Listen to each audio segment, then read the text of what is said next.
दोस्तों, आप सभी का एक बार फिर से स्वागत है हमारे चैनल एक्स फैक्ट्स पे। आज हम जिस देश के बारे में बातें करेंगे उस देश का नाम है श्रीलंका। जी हाँ, हमारे पड़ोसी देश श्रीलंका, जिसे pearl of the Indian ocean भी कहा जाता है, जिसका मतलब है भारत महासागर की मोती। क्योंकि अगर आप इस देश को मैप में ढूंढेंगे तो ये आपको एक आंसू की बूंद की तरह दिखाई देंगी। हालांकि हम इस देश को आज श्रीलंका नाम से ही जानते हैं, मगर इस देश का कई पुराना नाम भी था। जैसे कि एक नाम था सिलोन और उससे भी पहले एक और नाम था सेरेनद्वीप। क्या आपको पता है इस नाम से ही अंग्रेजी शब्द सेरेंडिपिटी को लिया गया था। सेरेंडिपिटी का मतलब है सुखद या लाभकारी तरीके से संयोग से घटनाओं की घटना और विकास। आसान भाषा में इसका मतलब है लाभजनक। दक्षिण एशिया में स्थित यह देश आकार में बहुत ही छोटा है। इस देश की कुल भूमि भाग है 65,000 स्क्वायर किलोमीटर। यह देश दक्षिण, पश्चिम और पूर्वी तरफ से भारत महासागर से घिरा हुआ है और वही इसकी उत्तर में हमारा भारत देश स्थित है। सन 2020 की गणना के अनुसार इस देश की कुल आबादी है करीब 2 करोड़। यहाँ विभिन्न जाति के लोग हैं, हालांकि इनमें से सिंगली और तमिल सबसे ज्यादा है। आज से करीब 2300 साल पहले यह देश एक हिंदू देश था।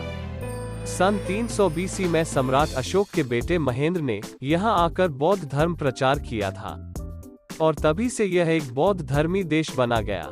वर्तमान यहाँ रहने वाले लोगों में से 70% लोग बौद्धिस्ट, 10% लोग इस्लाम, 12% हिंदू और 7% क्रिश्चियन लोग रहते हैं। हम जैसे किसी सवाल का जवाब को हाँ या ना कहने के लिए अपने सर को ऊपर नीचे या दाएं बाएं घुमाते हैं।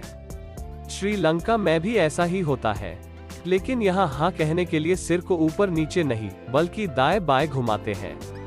उसी तरह ना कहने के लिए अपने सर को ऊपर नीचे करते हैं। इस देश की एक खास बात यह भी है कि यहाँ हमारे या अन्य देश की मुकाबले ज्यादा छुट्टी मिलती है।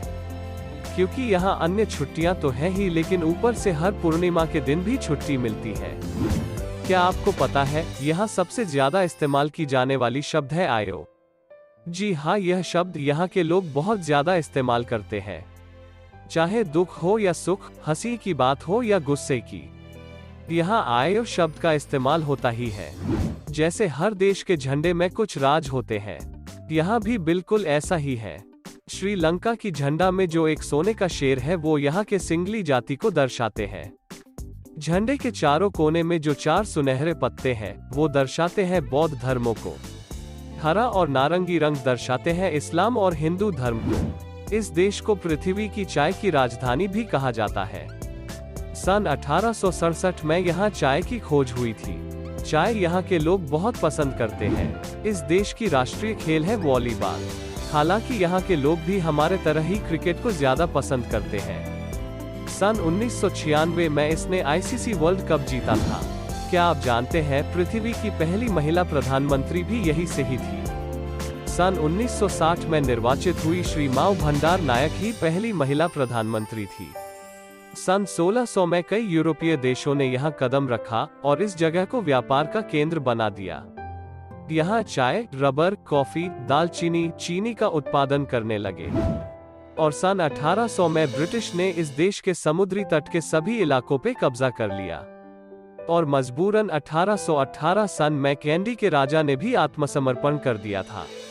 उसके बाद यह देश पूरी तरह से अंग्रेजों के हवाले हो गया। इस देश का GDP है 143 बिलियन, जो दक्षिण एशिया का दूसरा सबसे बड़ा है। एक समय ऐसा भी था कि यहाँ 20,000 से भी ज्यादा हाथियों का घर होता था, लेकिन शिकारियों ने मार मार के अभी 6,000 कर दिया। यहाँ के पिन्ना वाला हाथी उद्यान में लोग आते थे और हाथियों के साथ खेलते थे। हमारे देश की ही तरह यहाँ का मुख्य भोजन भी चावल ही है। यहाँ तीनों वक्त ही चावल ही लोग खाते हैं। यहाँ के कैंडी के एक बौद्ध मंदिर में अभी भी बौद्ध धर्म के प्रवर्तक गौतम बुद्ध का एक दांत मौजूद है, जिसे यहाँ संभाल कर रखा गया है। इस मंदिर पे दुनिया भर से लोग आते हैं उस दांत के दर्शन के लिए। 2004 में भारत महासागर में आई सुनामी ने इस देश को बहुत ही बुरी तरह से तबाह कर दिया था। यह इतना भयंकर था कि 3 लाख से भी ज्यादा लोगों की मौत हो गई थी। यह इस देश की इतिहास की सबसे बड़ी दुर्घटनाओं में से एक था। आपको बता दूं कि यहाँ सिर्फ एक ही इंटरनेशनल एयरपोर्ट है और वो है कोलंबो। पढ़ाई लिखाई में यह देश काफी आगे है। यह देश दक्षिण एशिया का यह सबसे शिक्षित देश है। यहाँ रहने वाले लोगों में से 92% लोग ही शिक्षित हैं। भारत और श्रीलंका के बीच राम सेतु जो श्री राम ने बनाया था आज भी मौजूद है। पहले ये पानी के ऊपर था, लेकिन सन 1480 में आई समुद्री तूफान की वजह से ये सेतु नष्ट हो गया था और पानी के नीचे चला गया था। क्या आपको पता है इस सेतु को एडम्स ब्रिज भी कहा जाता है? क्या आपको पता है हमारे देश के दक्षिण में स्थित इस देश और हमारे देश के बीच का फासला सिर्फ 31 किलोमीटर है। 1972 सन तक इस देश को सिलोन नाम से जाना जाता था, फिर इस नाम को बदलकर लंका कर दिया था। सन 1978 में सम्मान पूर्वक आगे श्री लगाकर फिर श्रीलंका कर दिया था और तभी से इसका नाम श्रीलंका हो गया। तो दोस्तों आज के लिए इतना ही। आपको यह वीडियो कैसा लगा हमें जरूर कमेंट कीजिएगा और अभी तक अगर आपने इस चैनल को सब्सक्राइब नहीं किया है तो सब्सक्राइब करें। मिलते हैं अगली वीडियो में। जय हिंद।